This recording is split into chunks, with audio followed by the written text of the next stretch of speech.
തളിപ്പറമ്പിൽ സ്കൂട്ടിയിൽ സ്വകാര്യ ബസ് തട്ടി യുവതികൾക്ക് പരിക്ക്. ശനിയാഴ്ച 3 മണിയോടെയാണ് അപകടം നടന്നത്.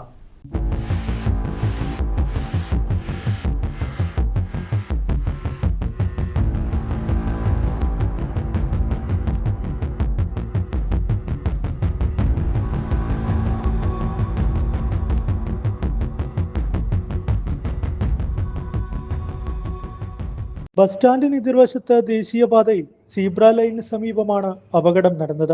സ്കൂട്ടിയെ മറികടന്നു വന്ന സ്വകാര്യ ബസ് സ്കൂട്ടിയിൽ തട്ടിയപ്പോൾ ബസിന്റെ പിൻവശത്തെ ടയറിന് സമീപത്ത് സ്കൂട്ടിയും യുവതികളും വീഴുന്നത് CCTV ദൃശ്യങ്ങളിൽ വ്യക്തമാണ്. തളിപ്പറമ്പിലെ സ്വകാര്യ ആശുപത്രിയിൽ എത്തിച്ച യുവതികളെ കണ്ണൂരിലെ മിംസ് ആശുപത്രിയിലേക്ക് മാറ്റിയതായാണ് വിവരം.